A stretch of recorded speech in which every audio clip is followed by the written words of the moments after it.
that she had in high school. Are many of you considering engineering schools? Okay, so I'll start with where I was in high school. I wanted to go to Hogwarts, right? Like, I wanted to go to the beautiful, like, New England stone arches type campus, like Princeton. If you tour Princeton, that's what it looks like. And I didn't think enough about what I really wanted out of a college experience and what sort of knowledge and resources I wanted to have.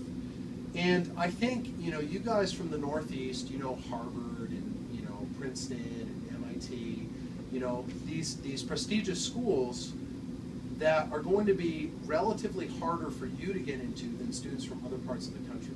So that's a disadvantage right from the get-go. Like, all the Ivy Leagues are in your neck of the woods, So what I wish somebody told me was to look a little bit broader and look at more of the indicators of a school that would better prepare me for engineering than maybe even a school like Princeton. And so I think you guys should cast a bigger net and look at schools like, I think Purdue and Georgia Tech are two that come to mind. That are any of you considering those schools? They kind of sound far away, right? Purdue's in the Midwest, and like being stodgy Northeasterners, we're like Midwest. But one of the best engineering schools in the country, like the best textbook on my field, machine design, came out of Purdue. It's awesome, and all of you would probably get in there because they don't have many people from New Hampshire applying to Purdue in Indiana. Georgia Tech, top 5 engineering program, at least in mechanical, but in many engineering disciplines. Phenomenal school, but it's a state school, a bigger school, and again, probably not a lot of New Hampshire kids applying to it. Amazing, amazing program. Michigan, probably some of you will apply to, but like Virginia Tech, Harvey Mudd, maybe you wouldn't apply to those, but all good. Berkeley and Stanford are obvious, but again, everybody applies to those, so your chances are going to be lower. So the moral here, I think, is that you should cast a wider net. You should think about like what engineering schools are good, and I'll tell you some indicators of how to judge that. And think about that, like if you go to school at Cornell versus like Stanford, it takes the same amount of time to get there. A drive to Cornell, I think it actually takes longer. It's more than 6 hours from New Hampshire. Yeah, one of your kids went to Cornell, right? Yeah. It's just in the middle of nowhere. It's in the middle of nowhere. Yeah. So you can get on a plane and fly across the country and be there in the same Worse time. than RPI. And I'll guarantee you, as soon as you go to college, like being close to home probably won't matter as much. You'll come home in the holidays and that'll be fine, but you're going to want to go do your own thing. And I think this is like something that students and parents wrestle with right at the end of high school, because I think many families like want to be close, but really Stanford's as close as Cornell as far as absolute time. And even tickets aren't that bad. Like it's $300 to $500 for a ticket, rather than driving up there will cost you maybe $50, $60, maybe $100 in gas. So it's not outrageously different in cost. So yeah, cast a wider net and use your geographic location and being from a small state to your advantage. And being at a program like this is a really good program. The next thing about indicators of a good college that you may not look at, the first that I think you probably do look at is the U.S. World News Report ranking of undergrad programs, right? Like Harvard's probably always at the top. Look at that. That gives you some indication. But if you're interested in engineering, look at the graduate school rankings for engineering disciplines that you're interested in, right? So if you're interested in mechanical engineering, you can go on the US News website, look at mechanical engineering graduate programs, and see which schools are the best. In a school like Georgia Tech, it's going to be right up there near the top. In the overall undergrad rankings, it's going to be much lower. It doesn't have the same money per student as like a school like Princeton, right? But it will be super high in graduate rankings. And the reason you should look at graduate rankings is it will give you an indication of the quality of faculty that are there.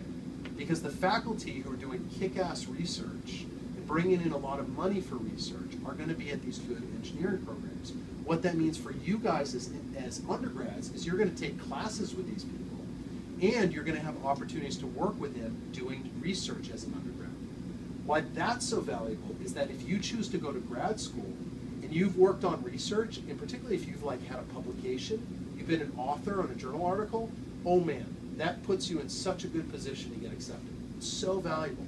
And also, when you're going to apply for money for graduate school, like through fellowships from the National Science Foundation or the Department of Defense, having that research experience is really powerful. And having a letter of recommendation from like, you know, this super ninja of like mechanical engineering at Georgia Tech.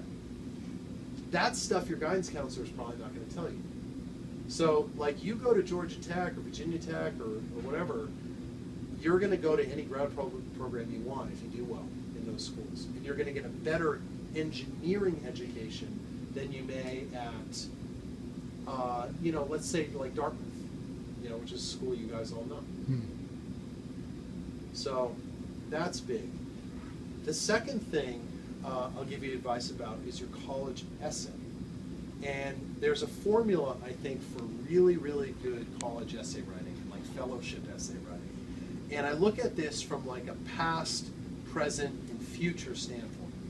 And what I mean by that is, in the past standpoint, you should think and write about what has got you excited about what you want to study in college. What experiences, like ASP maybe, you know, got you really into computer science and artificial intelligence or engineering, and why are you so excited about that? Talk about that past inspiration. Then you can talk about why the college you're applying to is going to give you opportunities to develop your passion. You know, what classes do you want to take there? What people do you want with? What work with? What extracurricular activities might you want to do that school offers? And so you can make a good case that you are an awesome fit for that school. And then the future perspective is that you can talk about how you're going to leverage those experiences you've gotten in college to do great things afterwards. You know, if you want to go make the Terminator robots that gets rid of ISIS, and it all started in you know, doing Lisp programming, yes. ASP. Everything starts there. And then you work on the DARPA challenge at MIT doing humanoid robots, and then you go on to make the Terminator. Like, I don't know, not such an altruistic story, but pretty awesome from a technology standpoint, right? But you can tell those type of stories, and I think that, like, you know, when an admission reader reads that, they're going to be like, wow, this kid like really is excited about something and knows what they want to do. Like, it's going to be a more compelling essay than talking about like a family vacation you went on, you know, which happens, and you could do a good essay about that. But you know, when students say, man, I want to go to this school, it's a perfect fit for me, this is why I am awesome, this is why I'm going to come in with awesome, you know, enthusiasm and commitment, that's a pretty good value proposition for the school, right? And then when you get letters of recommendation, I think it's always best to get letters from people who really know you and can speak to why you are awesome, you know? Don't get letters from people who just seem kind of glitzy. Like the worst letters, I serve on admissions, by the way, in our graduate program here. So I see all this stuff. I don't do undergrad, so I can't help you get in here, but I do grad. And the worst letters are ones like, this kid got an A- in my class, seems like a great student. Sincerely, blah, blah, blah. Wow, it's terrible. It's like, that doesn't give me any insight into what this person's like. And also the worst essays I see from students, and I see this in grad school, is like, you know, dear sir, it's been my lifelong dream to attend your prestigious university, and like that's it. Wow. And it's like, I don't care. You know, that's great. I'm glad you think we're prestigious, but like, I want to admit somebody who's going to really make the most of this place. I think a bit more about college is like, I think if you can get into a school like MIT or Stanford, it does bring a lot of positive stuff. Like you may be going to classes with the founder of Dropbox. You know, that guy came out of our school just within the last decade. You know, you're going to be here with that caliber of people, and that's pretty cool. And you're going to have, like, our undergrads who work with us go all over the world, traveling on our research projects. That's pretty awesome, you know. But I think there's a lot of schools, like for example, I know I'm helping out a little bit with Portland State University, and they're doing a big new humanitarian engineering program where they're going to have international opportunities all over the place. That's pretty cool. So at any school you go to, a lot of the opportunities you get are going to be the ones you make. For example, I went to Tufts. Tufts is a good school. It doesn't have the money like MIT does, but I ended up making a battle bot as my senior thesis because I rounded up the money. I convinced the machine shop guy to basically let me live there and make this thing, and I got to do this super crazy awesome project, which was really fun. You know, Are you going to do another one now that they're back? I've been watching all the episodes. I don't know. Are they any good? That's not my thing right now. Yeah. But I really support it. Terry comes to the class I teach in the spring, which is a little BattleBot-esque. It's gorgeous. They don't battle. But this one was the best. The BattleBots? No, this Hack the year's Future? hat. Yeah. Yeah. So I'll try and get some pictures so they can see what you looked like. I get my robot competition feel every year. Yes, you do. Yeah, I get overloaded every year. So I'm trying to think about anything else with colleges. I think also, you know, let's say you go to UNH, right? Which I suspect a number of you will, because it's the state school and you know, a lot of students get in and it's affordable. You do well at UNH, you can come to MIT as a graduate student. We take students from there all the time, you know? And so I don't want you to think that, like, unless you go to MIT or Stanford or something, you won't be successful in an engineering or even an academic career. No, bust ass, do well, seek out opportunities, show you're awesome, you'll go anywhere you want. Get published. Well, it's hard to get published as an undergraduate. But it helps if you're but take involved. opportunities. Yeah. You know, the professors at UNH are doing research, and so Yep. you can probably get into a lab and do work, and that reflects really well on you. But I really encourage you to cast a wider net and look around at the good engineering programs all over the country. You know, and there'll be some surprises in there. And I think Georgia Tech is the best example because I suspect many of you would have never really thought about Georgia Tech.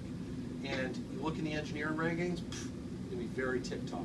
You know, right, a couple places behind us. You know, but in that same, you know, neighborhood.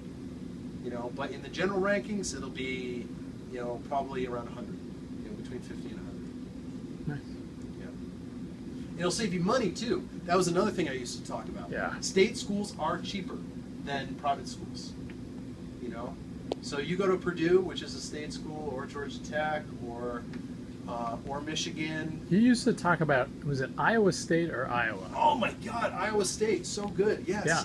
Iowa State, top 10 mechanical engineering program in the country. You know, within the top 10. Awesome. How many of you have even heard of Iowa, basically? From New Hampshire. And it's this, like, I would have never even considered Iowa State. They have one of the best, like, design divisions, too, like what I do. Really, really good designers. But they're an excellent, excellent engineering school.